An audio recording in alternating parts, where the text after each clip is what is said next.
Hello, my wonderful pasta noodles, and welcome back to the channel. I hope you're ready for another riveting video. This week we're doing a video of AITA, Am I the Asshole, from Reddit. So you and I get to decide if this person is actually an awful human being. This year, my significant other, 24, and I, 24, decided to have a small party at our place for New Year's, inviting another couple, mutual friends, I would assume so if they're coming, two friends of mine. Let's call one Emma, 24.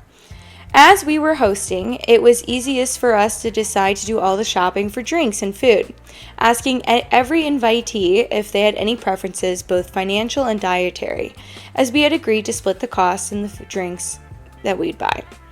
As such, we bought everything according to group preferences and decided we'd go through our party inventory after the party and only split the cost of what was eaten and drunk, with us paying and keeping the rest. That's awesome. Like, they could have just split it all the ways, and then the fact that they were hosting it in the first place usually is the reason why you kind of keep the gifts. But the fact that they were going to pay the extra amount, good friends. New Year's arrives, everyone comes over, and we have a great time. The party was great. Incidentally, even though we told everyone not to bring anything, sorry for the cat. Incidentally, even though we told everyone they need not bring anything, everyone brought something to the party, a bottle of wine, some food, etc.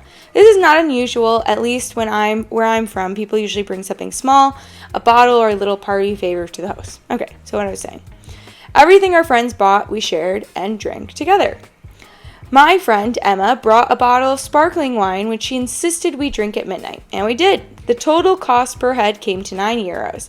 Everyone was fine with it, and we paid us back the agreed upon amount. A week later, my friend Emma told me she's going to put the bottle of sparkling wine she bought on Splitwise, a cost-sharing app, and asked me to relay this to the other party members. I asked her not to, as everyone brought something and has not requested to split costs, and we specifically told everyone that they need not bring anything. Okay, they said euros, so I'm assuming a couple of tea. We specifically told everyone they need not bring anything. They must be English. Moreover, not once during the party did she mention or ask to split costs on the bottle of sparkling wine she had brought. If she had, we would have added it to the bill, or let her drink it herself. My reply ensued a fight. Am I the asshole for refusing to pay her back for the bottle of sparkling wine? Absolutely not. I personally would be annoyed because in my head, I'm very frugal. And so I allocate so much money of what I'm going out for. Because if I spend way too much money, that's going to subtract me from having a fun night later. Right? So this is where you're going to sit? Okay. Whoa. You can join me. Okay. Oh. That's what it's like owning a cat. I don't mind it usually if it's my decision to get that extra drink, to get that extra meal. But I do care if that money that I spent wasn't something that I had consented to. And I'm sure a lot of people have argued that, but it physically makes me ill when I find out that I spent a lot more than I was planning to that day. There's a lot of people out there that do this.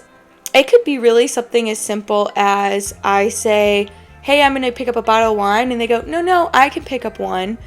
And the bottle of wine I would have brought would have cost probably $4.99 from Trader Joe's, and they end up just running by Safeway, and it costs $15. And now I'm paying double what I would have paid if I had just picked up the bottle of wine by myself. I feel very rude when I do pushback. I think it's common sense. Don't make someone spend more than they want to. Am I the asshole for possibly excusing my dad's affair and telling my sister to move on? My mom passed away 3 years ago. A parent's death is always going to be traumatic, but my older sister, 25 female, took it particularly hard. She was always really close with her mom, so I understand it would be more difficult for her to process. Pretty soon after my mom's passing, around 7 months, my dad told us he was dating his best friend Thomas. Thomas has been friends with my dad since they were in college for all of our lives. We called Thomas our bonus dad because of how involved he was in pretty much everything. He came to our school plays, awards, ceremonies, our graduations, was there when we took our prom photos, and the list goes on. Nearly every single significant life moment I've had my parents were there for, so was Thomas. It was a little bit of a shock when he told us, but I love my dad and Thomas. And maybe some would call me cheesy or say that I was reading too much into things, but there's something in my dad's eyes now that just reads as peaceful. I think he deserves that. My sister didn't take this announcement as well as I did. She claimed that it was way too soon after my mom's passing for my dad to start dating. Now this is where I may be the asshole. As I said, it's been 3 years since my mom has passed, and now it's been over 2 that my dad and Thomas have been officially together. I understand that grief is different for everyone, and I still miss my mom every single day. But the bitterness my sister holds is unreasonable in my eyes. She came home over Christmas, but is never overly friendly with Dad or Thomas, and it frustrates me. I called her out on it this year in private and told her she needs to stop making our dad feel guilty for moving on. She claimed she knew more than I did and that she was 99% sure that Dad and Thomas had something going on while Mom was still alive. I told her I really didn't care if they did. They might sound fucked up, which is why I'm asking for judgment, but that's my dad's life, not mine. I said that there was no reason for us to be angry on my mom's behalf because she's gone. But our dad and Thomas are still here, and she's wasting years with them worried about what I'm sure was a very nuanced situation. She hasn't spoken to me since Christmas. And the chat ruled this person an asshole. I think everyone reacts to death differently. Some people can handle it, make their peace and move on. I think other people have a very difficult time. If I found out that my mom was cheating on my father before he passed away, yeah, I would have hated that. I would have hated hearing that because it would have not only tainted the relationship between both of them, but it would change the perception I had of my mom and my dad. I think that when you lose a parent, you realize how important the time you have left with people are. Forgiveness is always hard and you can't always get there, but deciding to cut your brother out, deciding to cut your father out, and Thomas, who sounds like a very important figure in this woman's life, yeah, I think that that's kind of the hard truth that she needs to be told, because I think most people are going to agree with her that's a messed up situation. Brother's the only person that could probably say, hey, Dad's not going to be here forever. You gotta accept this and move on. I think he could probably handle it better, but I think most people could handle situations better and being like, I understand this is hard, maybe we should talk to Dad, blah, blah, blah. But at some point, you're going to hurt your relationship with your father and his potential, new husband and your brother. And the last thing you want is to be beating yourself up because you didn't take full advantage of being close with your family. Why is this happening? Okay, let's see what the edit says. There seems to be a pervasive misconception that I told my sister to move on. I never did that. I don't think anyone ever moves on from a parent or spouse's death in the sense that it just leaves their mind. I told her she needs to stop guilting her dad over choosing a new romantic partner. The title, unable to be edited, was me attempting to be concise / get across the point that I was asked her to let go of the animosity she harbors towards him. Not asking her to move on from our mom. The comments insinuating I've forgotten about my mom or don't care about her anymore are a leap and extremely off-putting to say to a stranger. I didn't take it on that he was telling his sister to move on from the mother's death. I think it's more moving on from the life she knew before with her father and that possibly her father might have been, with this man this entire time. It's selfish to want your parent to live the rest of their life alone. And that's a real reality. Once you're so old, once you get to a certain age, you don't want to be doing things alone. I don't think this person's actually an asshole. I think he could have used better words. But at some point, your father is a human being as well. He's not just your father. He needs to have something in his life, right? So, am I the asshole for not letting my brother's girlfriend sit with us at my wedding? So I just got married and I've been planning this wedding for almost 2 years, and I wanted it to be perfect. My brother was best man, my sisters were bridesmaids, and my brother had been with his girlfriend for a while. She still hasn't warmed up to me and frankly seems like she doesn't like me, but I invited her as a guest. After the ceremony, I specifically wanted the bridesmaids, man of honor, best man, and groomsmen to be seated with my husband and I, at least until the photographers were done catching candid shots. My brother went to pull up a chair for his girlfriend and I asked him not to. We needed to keep the colors matching and numbers even for the photos. His girlfriend looked offended, so I told her it'd only take a few moments and she could join us, but right now she just needed to stay out of the shots. My brother talked to her a little before she walked away to the back tables, which she didn't have to do. She could have sat closer. My brother looked irritated, which made me slightly irritated because I didn't want him looking unhappy in the pictures, so I said he could at least pretend to look happy. I don't know why that sent him off, but it did. He went off about her being shy and already feeling unwelcome in the family, and I'm not making it easy for her. I told him it didn't seem like she was happy to be here anyways. She doesn't seem like she wants to be part of this family at all, and frankly, I didn't want her unhappy expression to be permanently displayed in pictures of what's supposed to be a happy occasion. And then he storms off to sit with her. Okay, she's a bride, so tensions are a little bit higher, but that's a pretty aggressive snapback. I was pissed. This was supposed to be my day. It wasn't about her. She made the seating uneven at the pictures anyway, but they still turned out okay. My brother isn't talking to me even though I apologized and offered to apologize to his girlfriend. Some things I said out of anger, but also feel like I should have been granted some respect, and they should have known how important it was to me since they know I've been planning this day for so long. The rest of our family and friends at the table just tell me it's awkward and don't want to pick sides. So am I the asshole? No, I think you can decide who should be in the pictures and not.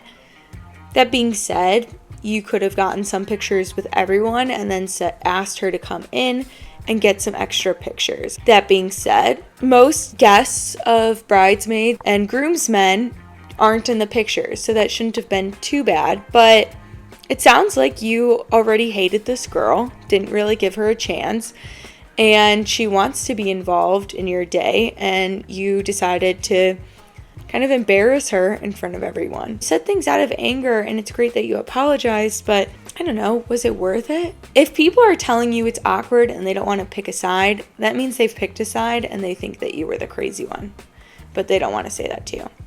She's like, ready for war. Oh, edit. All partners were aware and perfectly fine with waiting for pictures to be done. After the more formal candid shots were done, everyone was free to go where they wanted. Actual candid shots were going to be taken with everybody let loose and started having fun. And everyone was able to get pictures taken with friends, partners, and family. The staged candid shots were specifically to be framed and put in our house, so I preferred only the people involved in the wedding to be in those. Makes sense. Everything else would be put in the album and also shared with friends and family who might want to print theirs out. My brother and his girlfriend were still in many of the pictures. For the record, I don't think she was actively trying to get in the shot or mess anything up. Edit 2. My brother and his girlfriend have been together around a year. Further info in my comment responding to this question. And for anyone confused by the staged candid shots, I understand it sounds pretty pretentious, but it's not easy taking actual candid shots of 10 people without at least one person looking like they're in the middle of a sneeze or something. Okay, if it was just our wedding photos, they're taking a few and then everyone can sit wherever they want, yeah, I think that it's not ridiculous to ask for that. And I don't think the brother should have said anything in the first place. I think you might have snapped back harder than he expected. But no, not your fault at all. This is your freaking wedding and your photos. No! I have to use a pillow. Go. Oh my god. Am I the asshole for letting my older brother and his wife move in with me under one condition? Context. My 33 male conservative older brother, Chris, this shouldn't be so hard. I am 33 man. My conservative older brother, Chris, male 45, looks like Mike, I don't know who that is, but slightly shorter, took over the family for years after our dad got sick. He then placed him in a nursing home and then took over the house. I was treated like I was his son while he helped sometimes in the past. He was always quite bossy. When I, 20, my then girlfriend, now wife, was having issues with the family and asked to move in with us. Chris agreed, but refused to let us sleep together, but she was having panic episodes and couldn't sleep alone. She and I ended up moving out, and we started living in a rental apartment till we got married. She's gone now, unfortunately, and I live alone in my own apartment. After our dad died, the family came after the house, and Chris had to sell it and buy his own place. He recently lost his place to debts. He's a gambler. It gets worse. I know, but he's getting help. He asked if I could let him and his now girlfriend, his ex-wife, after the house was lost, move in. I said, of course, but only under one condition. He asked what it was, and I told him that him and his girlfriend would have to sleep separately. He made a joke and said, when did you become a conservative? I replied, right when I found out that you lost your home, and that's when I realized that God and fury are real. He got offended, but then went back to the topic and complained how unreasonable I'm being since my apartment only has 2 rooms, and asked where he was supposed to sleep. I said, the couch, honey, the couch. He got upset and said I was being spiteful for no reason. I said it's an offer, either take it or leave it. He ended the call and then called back a few minutes later. He was probably drinking, and kept arguing about how pathetic it was for me to do this to him, and reminded me how much he's done for me in the past, and said I can't let him be homeless. Then asked if my wife would want that. That shit really got me. His girlfriend kept calling as well, and she said that Chris is going through hard times and I should help him as a brother. Wow.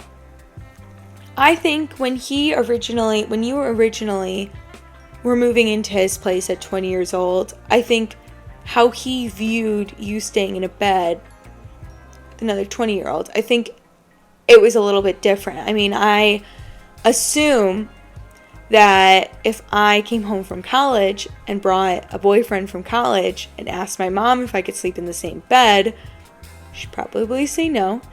Versus if I was 45 and had a boyfriend at 45 and I came home for Christmas and was staying overnight at my parents', probably be a lot more acceptable for me to stay in that bed together. So I think the age plays a lot bigger role in this. I mean, I don't know this man, but I don't think he was just saying it because of his conservative values. I also think that this is a person that's 12 years older than you.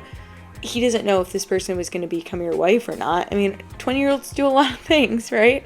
So I think he was more being protective, and it sounds like you're just being a spiteful prick, honestly. Not the asshole, but seriously, don't let your brother move in with you. This guy will destroy your life. Yeah. I'm not gonna lie, yeah, the gambling problem. I don't know what I would do. I've never had to deal with a family member who has a gambling problem. I don't know, you can't send them to a addiction place, can you?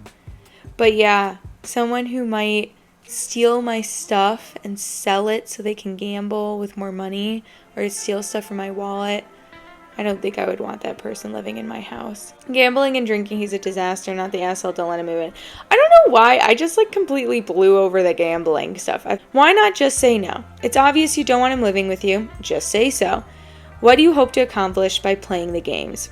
What does this mean, asshole aficionado? Does this mean that this person comments on so many of these that he's really the decider? I agree with this one. I think he's the asshole specifically because he didn't just say no. He is doing this little petty game to make his brother feel even more awful, and I think he's going to treat his brother like crap when he moves in with him. Say no, and hopefully your brother will get his act together, join the Marines or something. Well, I hope you liked this video. Like and subscribe, and there will be more. You saw me being attacked violently by a cat. But thanks so much for joining. I really liked having you guys here. You're such a great audience.